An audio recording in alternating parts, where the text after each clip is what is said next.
就在这张床上，宋思明和这个女人光着身子滚来滚去。就在这张床上，两个恬不知耻的人还造出了个孩子。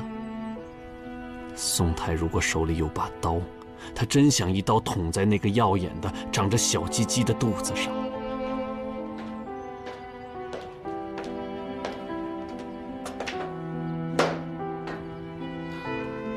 坐呀，别站着，累。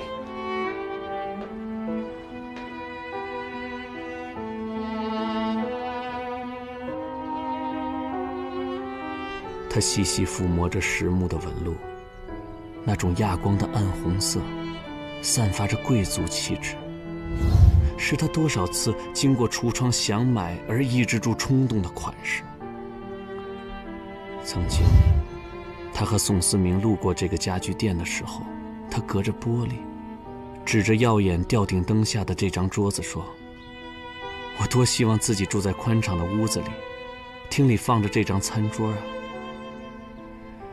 这张停留在他梦里的桌子，现在就在他手下散发着幽幽雅雅的光。他梦中宽敞的客厅，和梦中陪伴他的男人，一直在享受着、侵略着、剥夺着他的梦。而这里，这个女人，住着这样豪华的屋子，是他卖了自己的妈妈的房子、自己弟弟的房子换来的。宋太的感觉，简直就像案板上垂死的鱼一样，被人将鳞片一片片剥掉，露出血淋淋的皮肉，痛不堪忍。他依旧保持着沉着的面容和淡定的微笑，在惊慌战斗、不知所措的海藻面前，坦然地叫人害怕。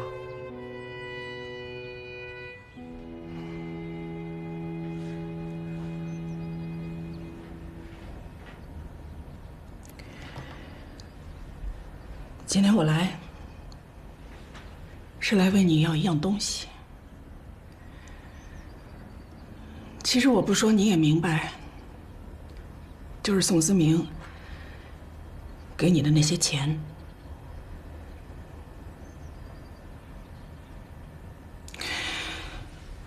我既然知道这里还能跑到这里来，就说明他什么都告诉我了。我和你照过2次面了，第1次我就告诉过你，希望你能够好自为之。可惜你没有把我的话放在心上。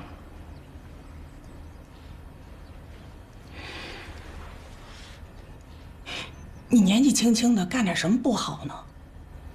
非要偷人？你难道不知道偷人没什么好结果？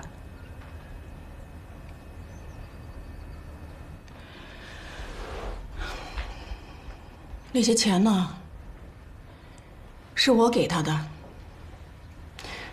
女人嘛，不要太不善良。你既然都已经跟了他，好歹也算是我们家家谱里不入名，但却单个份儿的，叫什么呢？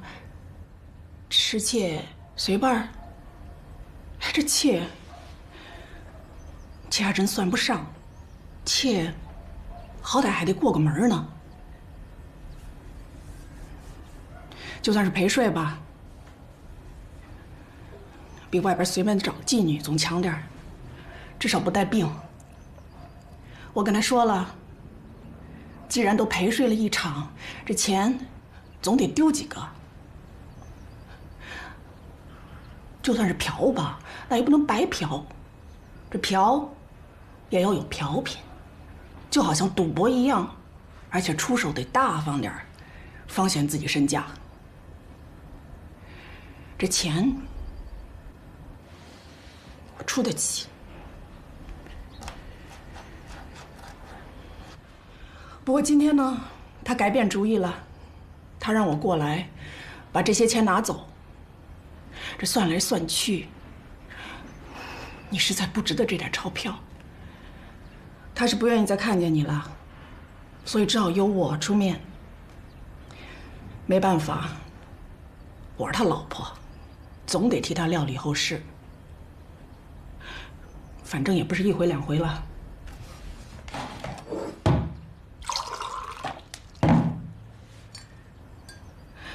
不过把钱要回去还真是头一次，可能你是最不值得吧。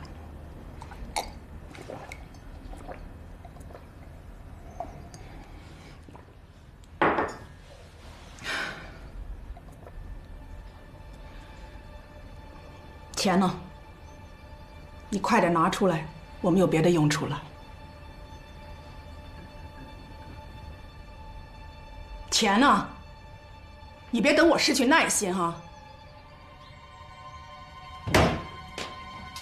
钱呢？钱呢？你给我说出来啊！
什么？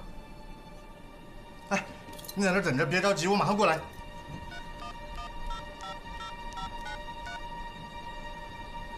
喂，120吗？现在，我代表江州市委宣布一个处理决定：原江州市城市银行行长谢宝应犯有重大的经济问题，现在已经被双规了。市里面关于谢宝应私设金库、挪用社保基金、投机美国期货市场被强行平仓的几点意见，我们的所作所为。什么事儿？海藻出事儿了。早上你老婆打电话给我，把海藻地址要走了。你说我这也没办法，这谁知道他？他现在在哪儿？我早上打120的时候，他还在家里。替我打听他在哪个医院，给我打电话。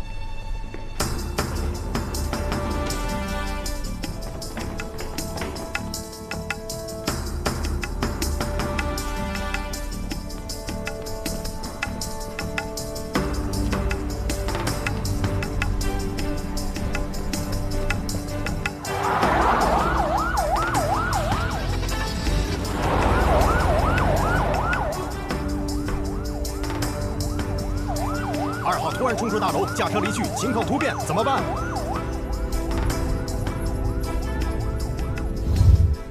他是新来的吧？以前没见过。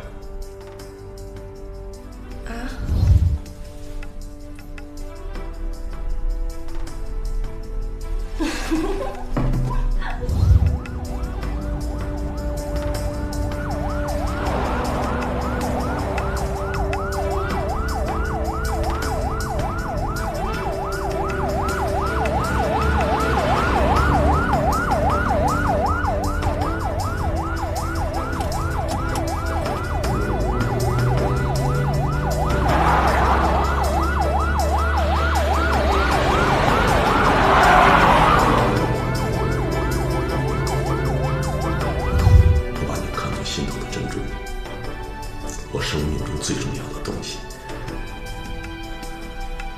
我要对你负起责任来。你真的这么在意这个孩子？爱一个人，就让他给你生个孩子，然后用我们两个的鲜血浇灌这一棵花朵，这样我们永远都不会分开。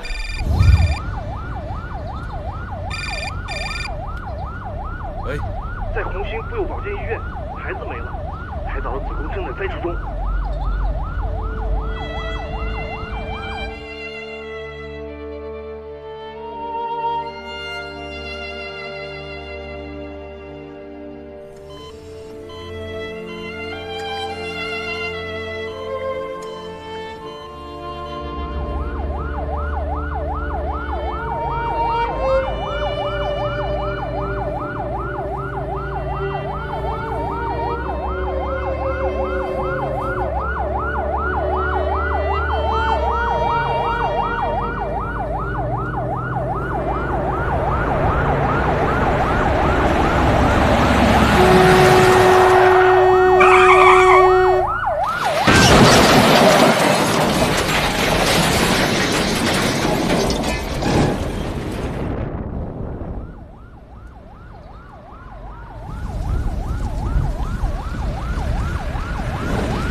婷婷，爸爸对不起你。虽然我最后的选择是懦弱的，但这是我万念俱灰时唯一的决定。以后爸爸没办法在你成长的道路上陪伴你了，但一定要记住爸爸的教训，不能走错道路。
孩子，来，喝点鸡汤哦。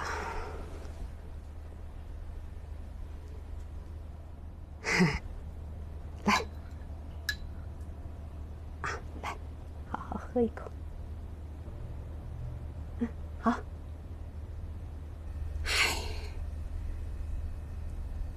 孩子，人这一辈子哪能都这么顺当呢？总要磕磕绊绊、起起伏伏的。你这点事算什么呀？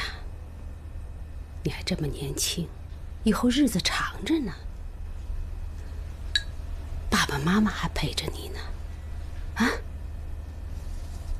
来来，听话，喝点鸡汤，啊！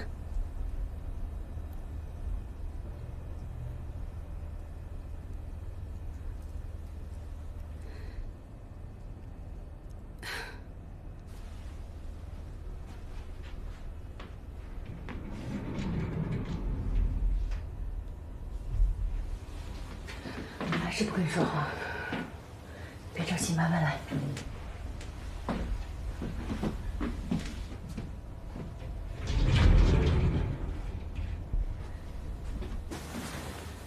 不肯喝汤啊？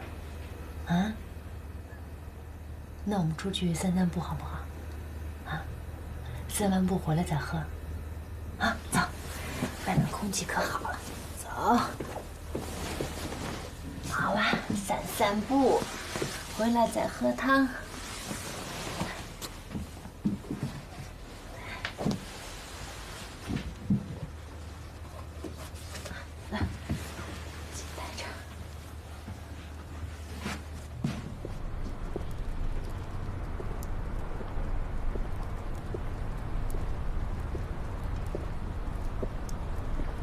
好像又下起来了。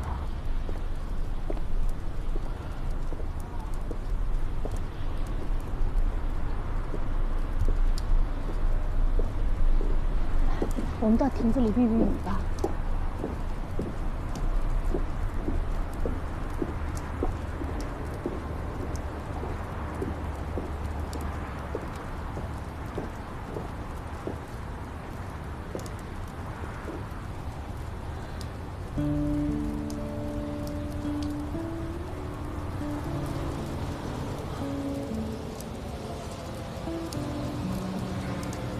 下雨了。你说什么？再说一遍。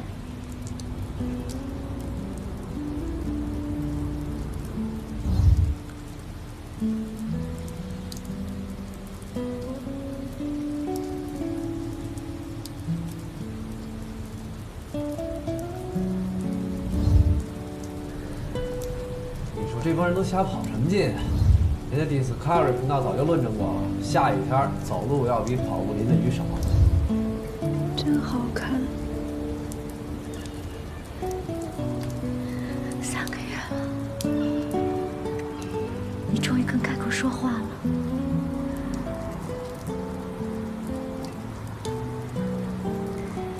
这雨真好。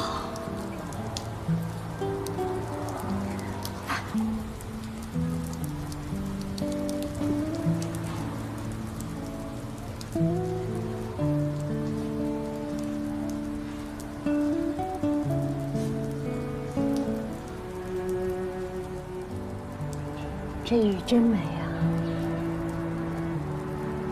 你说我们平时怎么就没注意到呢？这要是在平时突然下这么一场雨，恐怕大街上人人避之不及。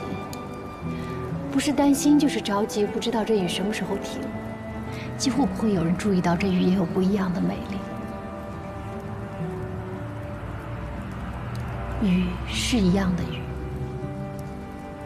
只是不一样的是我们啊。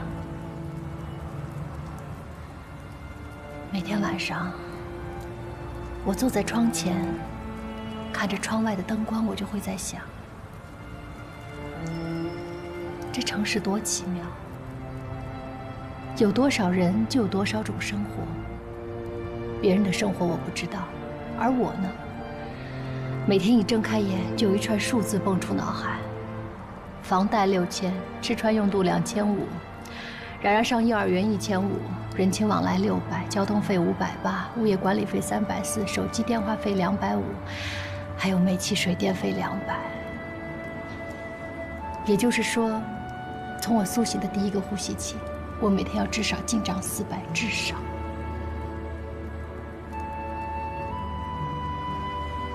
这就是我活在这个城市的成本。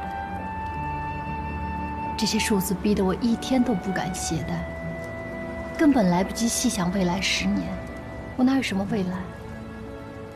我的未来就在当下，在眼前。那天陪妈妈去逛街，其实我们都不用走，那个人流就推着我们向前走。我想不走都不行，想停下都不行。我当时就笑了，我说这就是我们的生活，来不及细想。没有决断，就这样懵懵懂懂的被人推着往前走，而我青春年少时候的理想上哪儿去了？我的理想就被这匆匆的人流推得无影无踪。是啊，我曾经的坚持，内心的原则。和我少年的励志，就被这孩子、被家庭、被工作、被房子、被现实生活磨砺得不胜些许。其实很多时候我是有原则的，我不想抄近道，我更不想投机取巧。但是每当我看到那些不如我的人，因为插队比我先拿到票，那些不如我的人，因为放弃了原则而少了10几年的奋斗，我真的不服气。有的时候我都在怀疑，我这份坚持到底是对还是不对？我甚至在责怪这个社会，为什么这么不公平？为什么大家有规不遵、有矩不守，而让我们这些辛辛苦苦、勤勤恳恳的蜗牛受罪呢？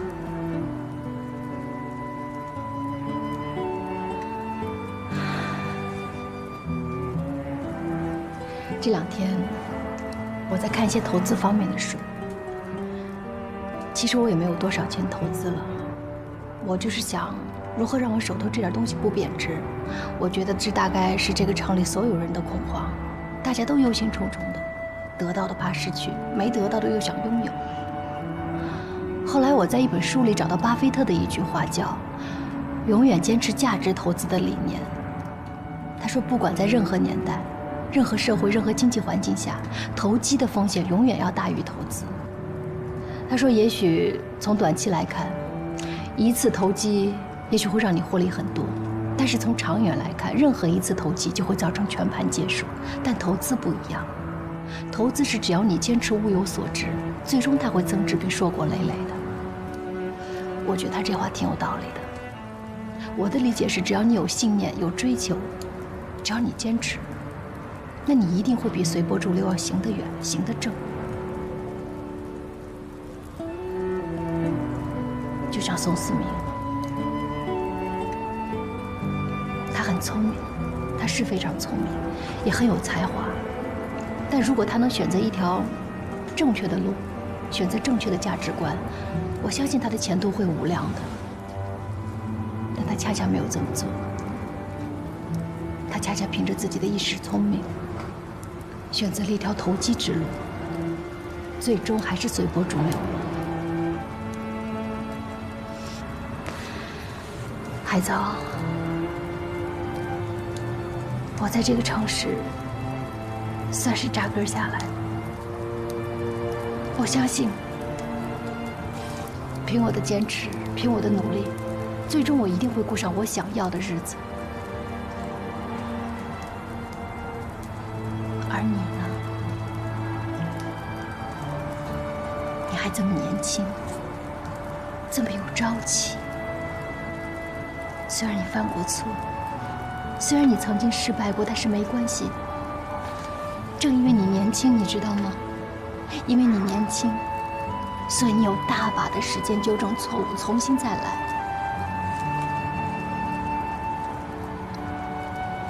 我希望你勇敢，勇敢一些好吗？相信自己。明天一定会好的，会好的。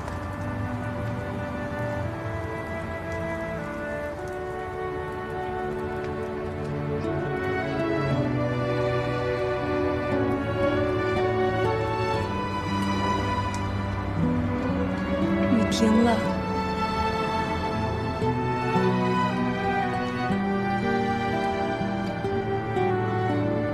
回家吧。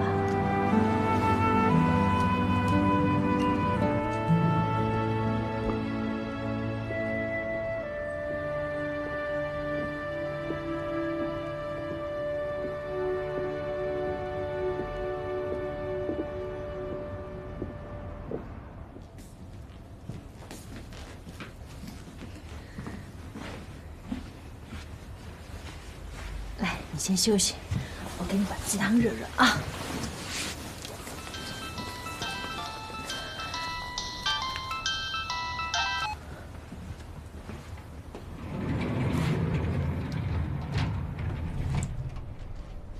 喂 ，Mark， 你回来了？啊，顾老师你好，我回来了。你现在有时间可以给我上课吗？有啊，你想什么时候开始？你的妹妹好吗？你怎么突然想起来问她？我有事要跟你讲。你讲。我想当面说，你现在能来我的家吗？现在啊？好，你等我。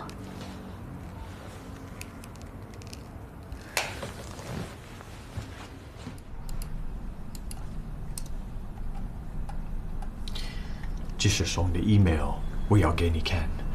他请求我，他希望我帮海藻和他的孩子去美国，给他们新的生活。所以我会来接他们。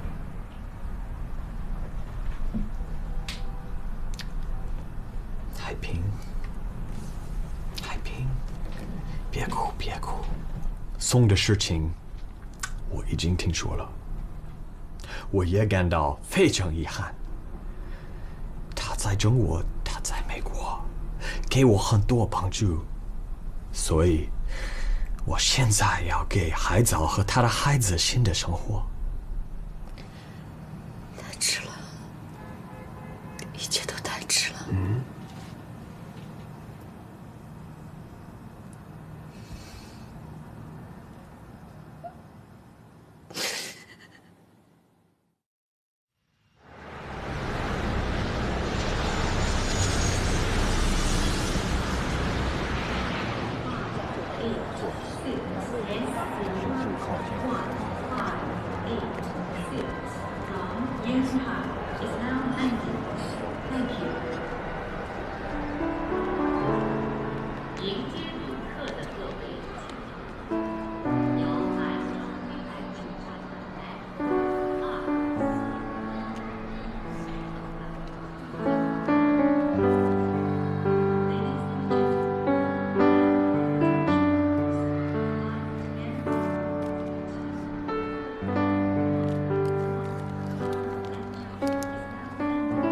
等我走了，再打开。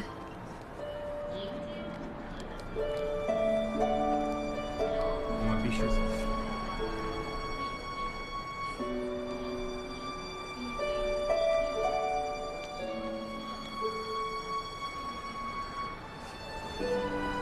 当心啊，孩子！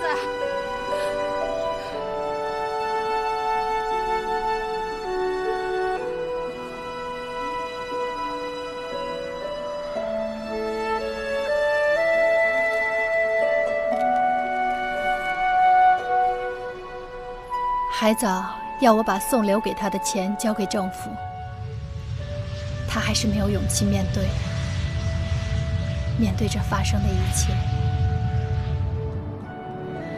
失去子宫对于任何一个女人来说都是毁灭性的。海藻付出的代价是巨大的，无论是身体的，还是精神的。我真的希望海藻能从国外治病回来后坚强起来。毕竟，人生的路还很长，很长。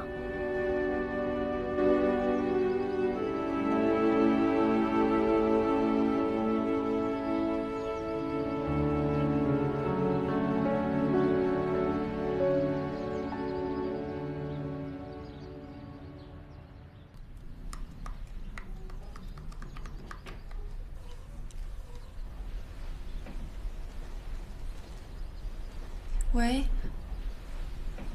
你最近在忙什么呀？都不来看我们母子，是不是不打算要我们了？我正在开会，一会儿给你打过去。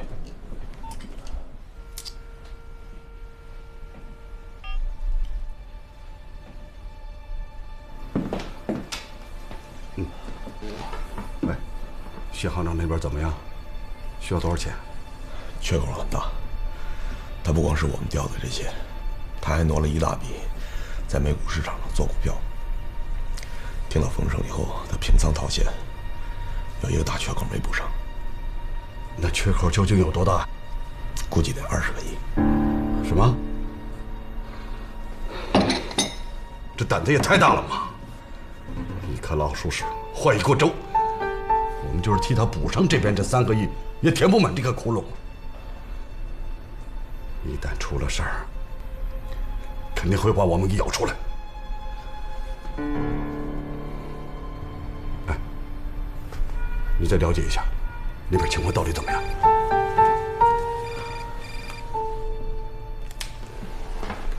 喂，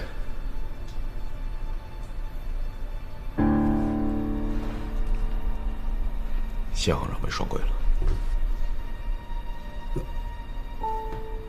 陈思福那边怎么样？没消息。我想没消息，可能就是坏消息，否则是应该有消息才对。呼啦啦大厦将倾啊，一步走错，满盘皆输啊！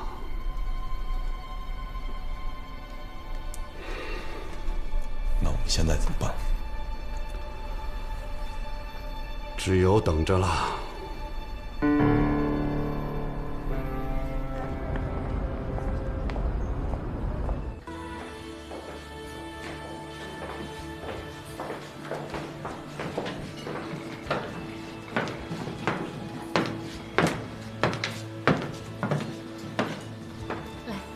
谢谢。海平，你知道我现在已经非常中国通。比如说我去中国的饭店的时候，我喜欢灯很亮，我喜欢看中国人说话，喂，听不见，听不见，很吵的，很吵的。我现在无所谓，因为我看中国人在饭店，我感觉他们的热情，他们的 passion。Mark， 你观察到一些现象，但你还仅仅是个门外汉，因为你仅仅看到表面的一些繁荣、一些热闹，并没有看到像一些深层的一些东西。就比如说吃饭，你看刚刚那一桌人，那么多人，他们拍着肩膀，很热闹啊，然后敬酒，其实未必是好朋友。你明白我的意思吗？对，明白了。就像那个女的，我刚刚看见她敬酒的时候，其实她脸上有一些尴尬，明白吗？明白了，明白了。Read a person。对，不是很乐意，但是又不得不敬酒。其实这个就是中国一种特有的叫商场文化，你懂吗？那我听得懂，我一点点理解。可是中国也有一些的东西我完全不理解。比如说针灸还有谦虚，谦虚，对，谦虚。我非常感谢你告诉我中国的文化。现在我们有很多的时间一起，你给我上课。哦，对了，为什么你突然要回美国呢？我现在有一个朋友在美国，他有一个事情，他要我回去帮他，所以我现在准备回去。那打算待多久？什么时候回来呢？不知道，可能2个月、3个月、6个月，不知道。我会很想你的。海平，你现在是美国懂，在中国女人不告诉男人他们想他。我是很纯洁的想念。你想你的一辈子是中文老师吗？什么意思？你的生活有一个计划 ？Do you have a life plan？ 你有没有一个计划？哦，你是问我是不是想一辈子当中文老师？对。其实我是有一点想一辈子当中文老师的。其实我有一个小小的想法，我想如果能找到几个合伙人办一个中文的学校，因为我想教老外学中文。我觉得在国内好像这样的学校不是很多，所以有一些翻转的余地。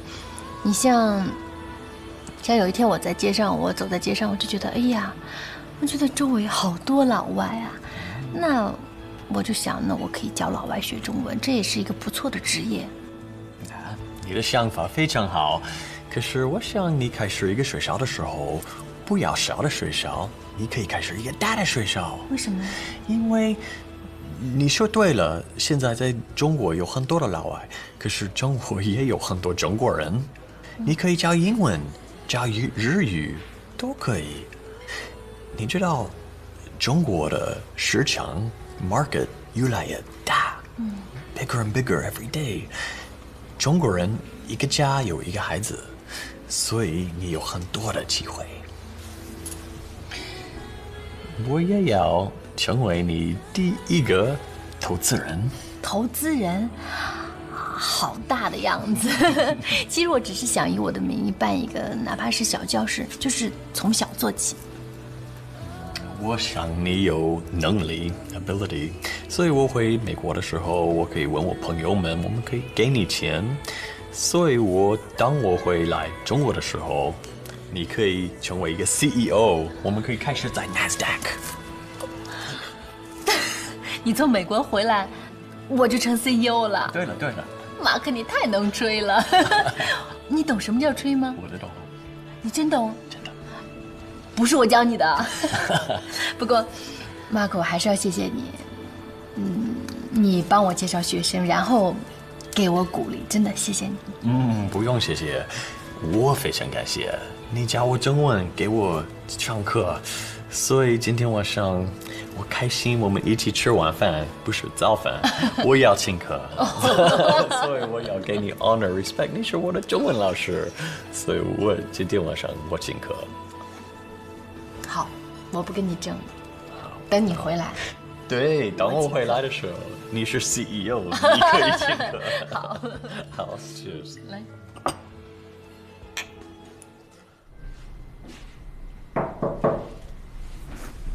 张处长，那你亲自来，几件，马上交给孙书记。记住，亲自去，跟他聊聊。完了，回头赶紧找我。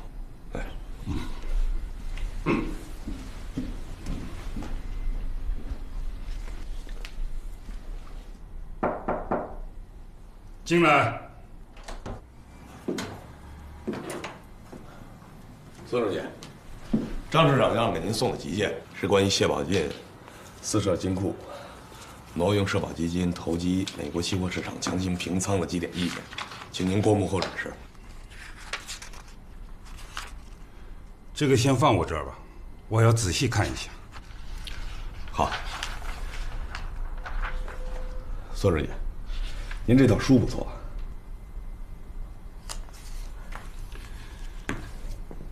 一直都听说你对历史相当的有研究啊。我对历史倒没什么研究，但对收藏知道点。您这套《资治通鉴》是真本？真品？哦，这书还有赝品的吗？您这套是民国函温楼影宋本《资治通鉴》现装，在市面上已经不多见，价格不菲啊。是吗？哦，这我还真不知道。要是这样，那我就受之有愧了，我得赶紧给人送回去。多谢你的这句话。这是书记收到的礼物啊。是啊，那天我感叹读书要读原点，任何白话解说都掺杂了后人对前人的曲解，听者有意就送了这些。我以为就几本书，就欣然笑纳。哎呀，幸好送书的是我的战友啊，还还得回去。哎，真是差一点，你看，犯错误了。在中国讲究个礼尚往来，您以后用别的礼物送还回去就是了。这要退回去，还是伤感情的。不行啊，这不是一斤葱两头蒜的，在家里掂掂什么就能回的，大礼就得大礼回，否则就不叫投桃报李了啊！可是万一我要是还不了呢？这不是因小利失了大义吗？怪不得我曾听人说孙书记不通情理，这情理二字在中国可真不好把握。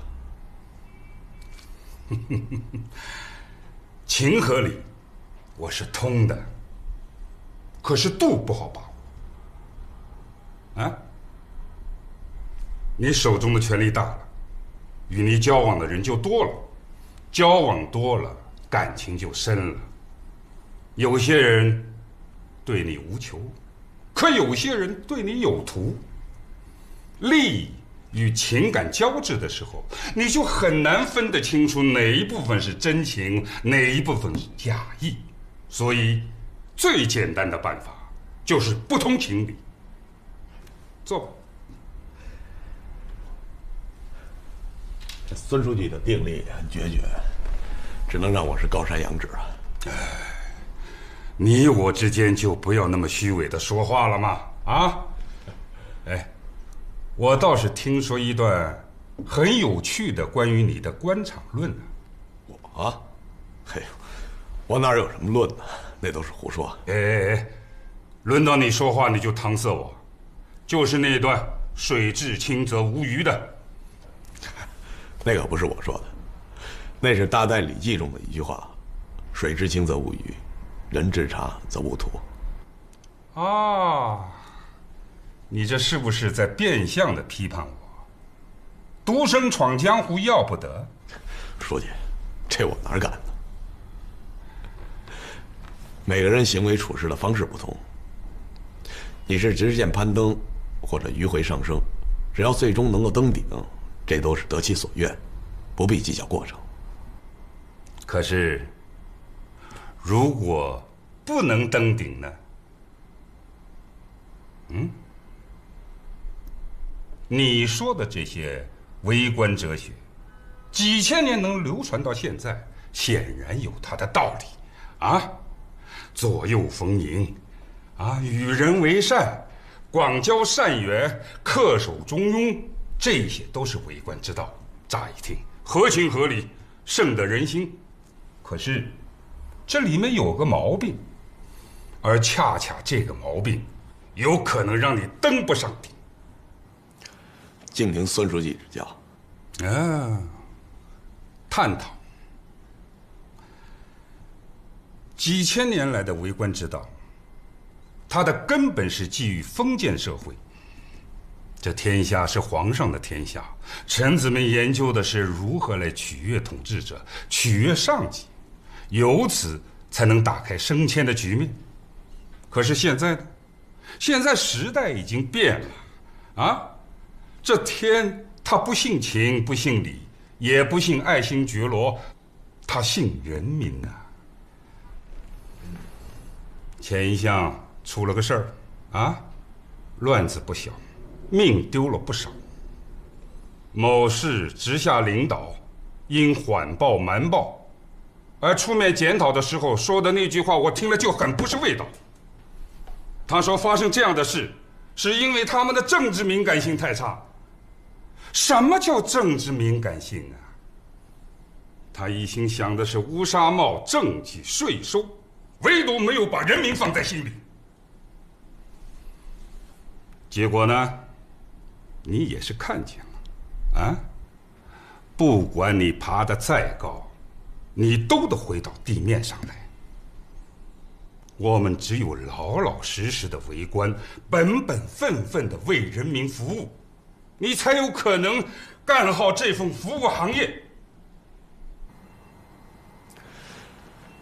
孙书记说的是，要记住啊，以人为本，人民，只有人民才是我们的根本，我们就是为他们服务的。这个观点没有，书读的再多也没用，啊，这就好比考试做判断题，是是勾，非是叉，一笔或者两笔已经决定了你的得分。观点错了，无论你怎么论证，多么洋洋洒洒，你都得0分。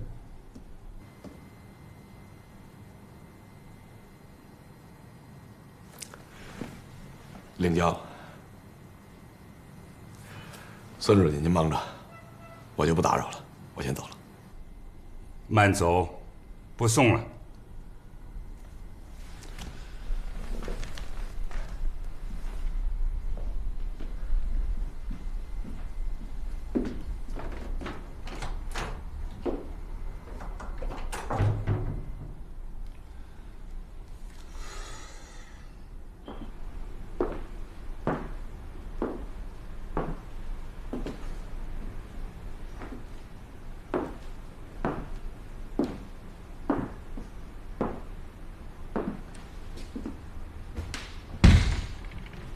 哦，我啊，是非题答错，0分。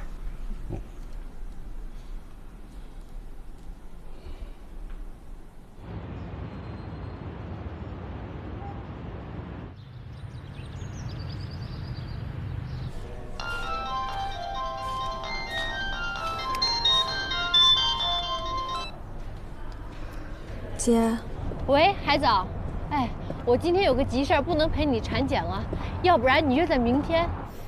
没事儿，姐，我一个人可以的。你一个人吗？宋思明呢？他怎么不陪你？哎，他什么意思啊？要孩子的时候口口声声说负责负责，现在呢，连个人影子都没有。姐，他最近挺忙的。海藻，我真替你担心。这样吧，你先检查，有什么事儿你给我打电话，明天一早我来看你啊。嗯。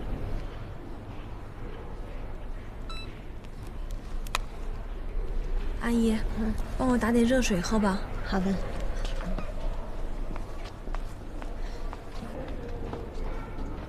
我自作自受啊。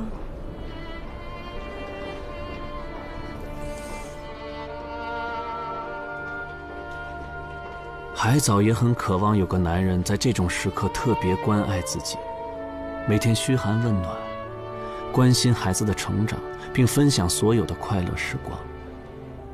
可是，这个男人这段时间简直像空气一样看不见、摸不着，连声音都吝啬给予。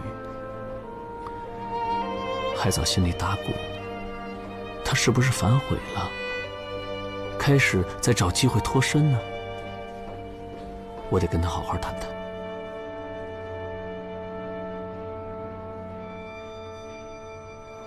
检查过了，医生说是个男孩，非常非常清楚的小鸡鸡，像个小海螺一样竖着呢。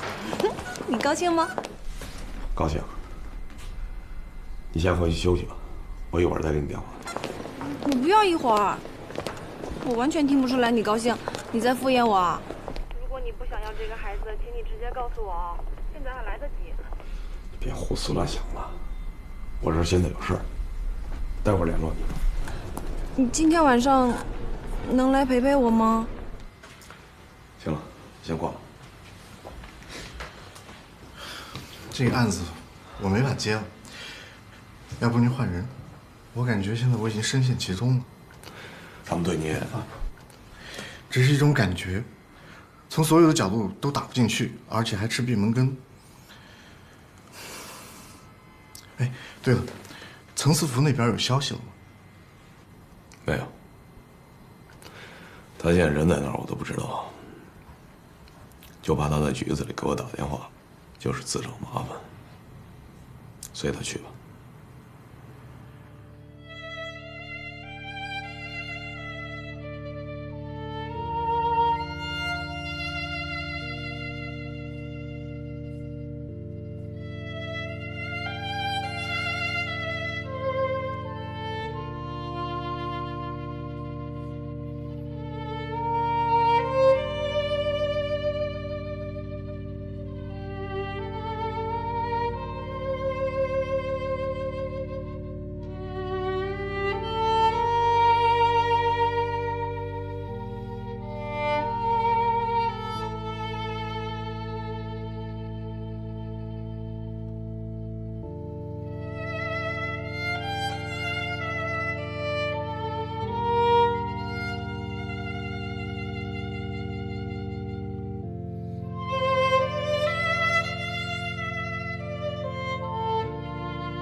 号的号码暂时无人接听。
碰小姨，快！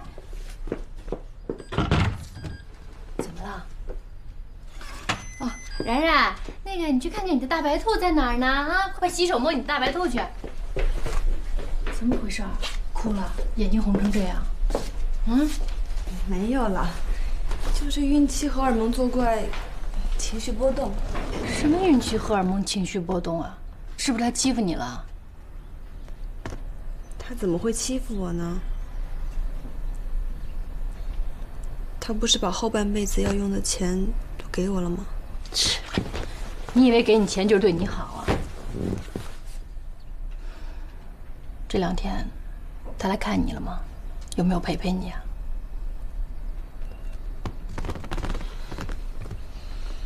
他最近挺忙的。如果我没猜错的话，他是在拿这笔钱买他后半辈子官路的清白。他现在跟你是人财两清了，你明白吗？你呀，别傻了，别指望他会离婚跟你好，听见没有？海藻，海藻，你依旧坚持要把这个孩子生下来，尽管他爸爸已经开始不想要他了。这个事儿你想好了没有？这不是开玩笑的呀。我能怎么办呢？他现在都已经开始踢我了。如果你现在一时心软，会把你一辈子都葬送在里边的。这以后，每一分每一秒，你所犯的错就会在你眼前晃动。你逃都逃不掉，那时候你怎么办？你想过没有？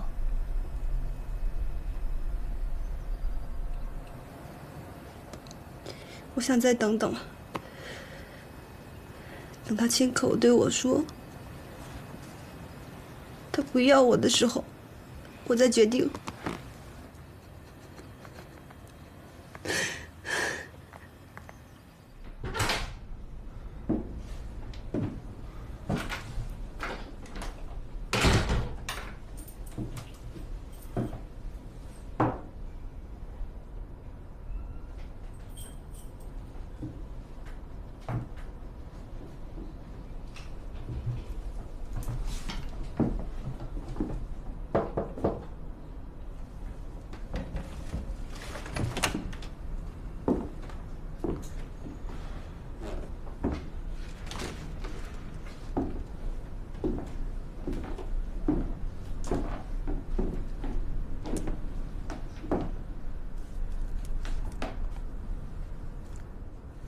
天亮，最近学习如何？爸，你怎么一张口就是学习如何，学习如何？你难道没别的话题跟我说吗？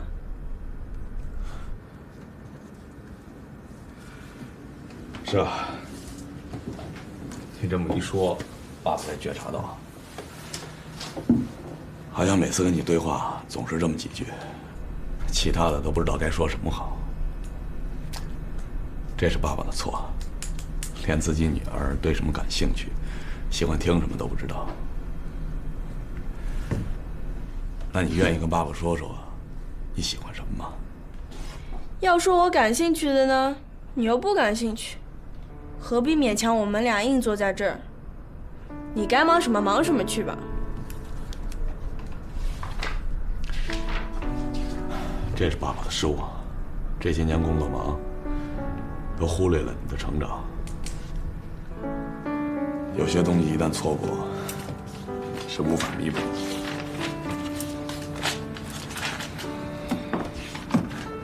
天亮，爸爸只是希望你在将来，不管是顺境还是逆境，要学会坚强。不管周围的人说什么，怎么看你，你都要相信自己，没有什么困难是不可度过。爸爸也许不能给你带来什么荣耀，但这些东西，你可以通过自己的努力去争取到。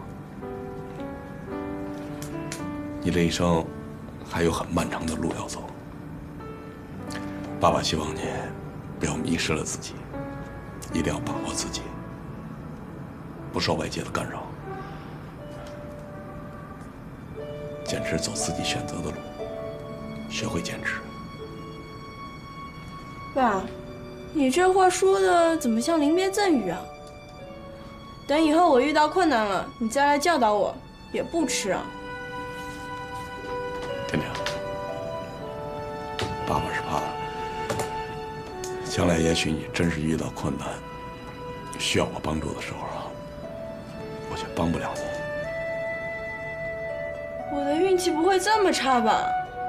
你帮别人都帮一辈子了，轮到自己女儿了呢，你却帮不了了。去睡吧你啊，去睡，去睡你的吧，我要做功课呢。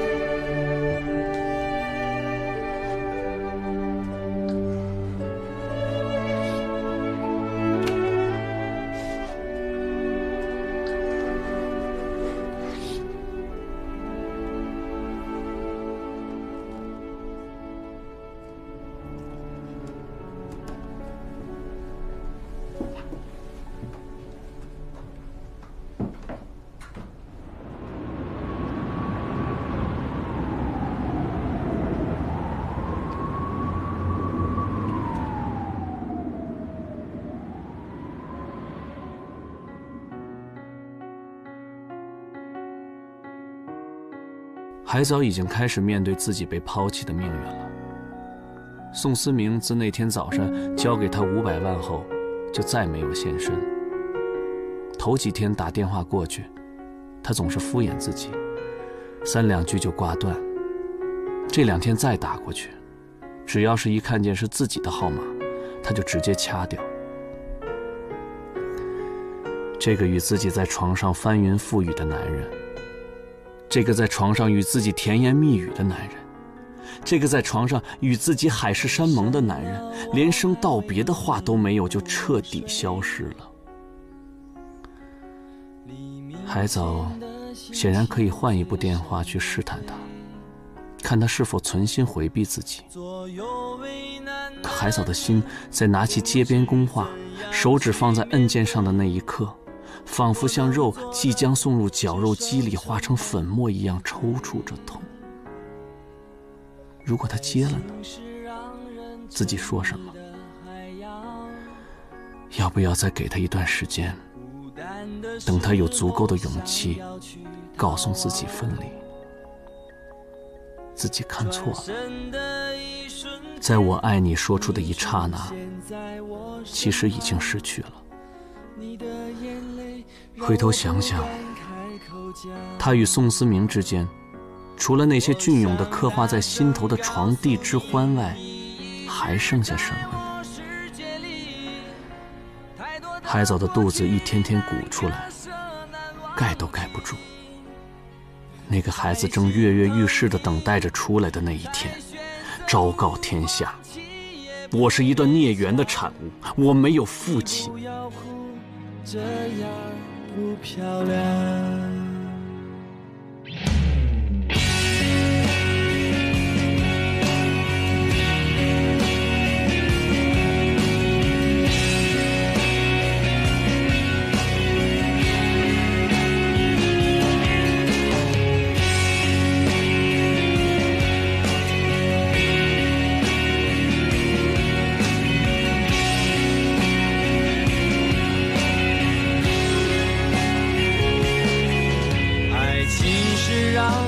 沉迷的海洋，孤单的时候想要去逃亡，转身的一瞬间，你出现在我身旁，你的眼泪让我不敢开口讲。海藻想起自己曾经看过的那篇被姐姐批为矫情的文章，那个女人一圈世界周游下来，回到当初爱人的家做客。那个曾经深爱自己的男人，将属于自己的鱼眼睛嫁给他现在的妻子。那一刻，那个女人如海藻般泪流满面。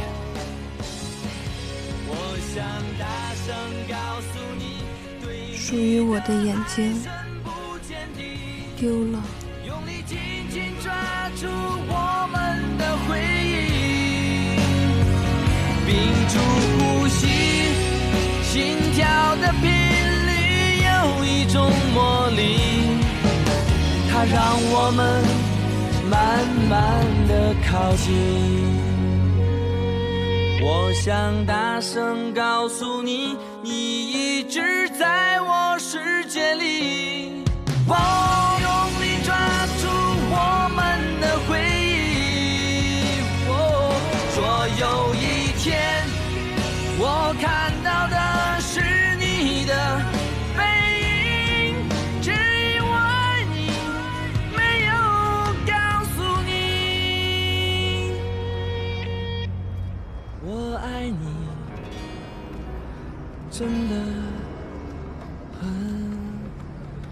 爱你。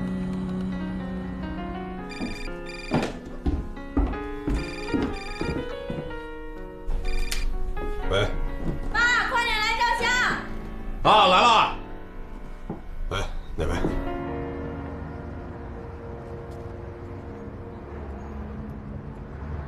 老宋，你干嘛呢？来了。拍一张全家福的主意是宋思明出的，在他的心里越来越多的不安。也许这样全家团聚的日子不多了。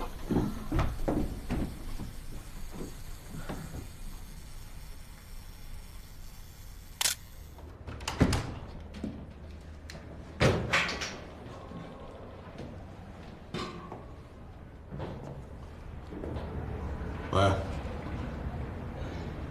请问刚才谁打这个电话？刚才，哪个刚才？这里是公话厅。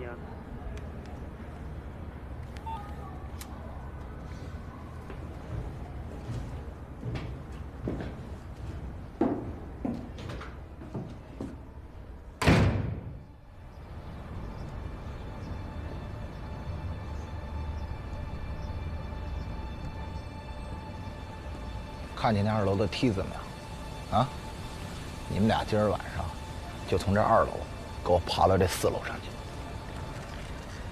养兵千日，用兵一时。今天晚上不惜一切代价要把这东西给我搞到手。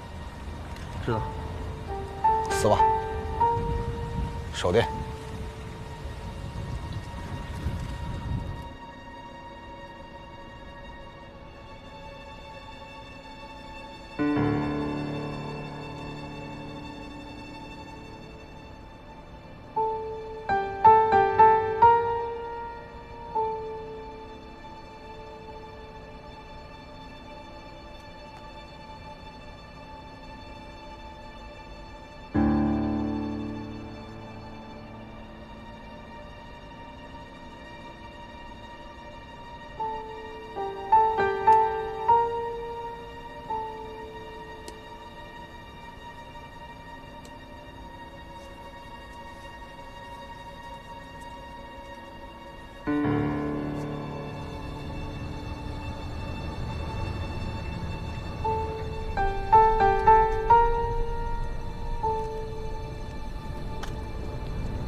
你们俩动作干净利落点啊，把这活给我办了，听见没有？哎，我去打个电话。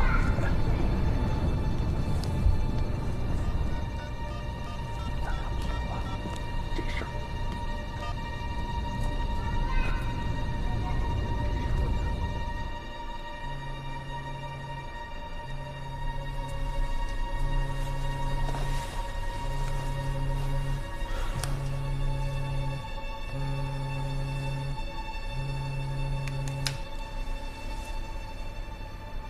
喂，大哥，如果我没猜错的话，东西肯定在他们那儿。我刚才问他们的时候，都不敢看我的眼神儿。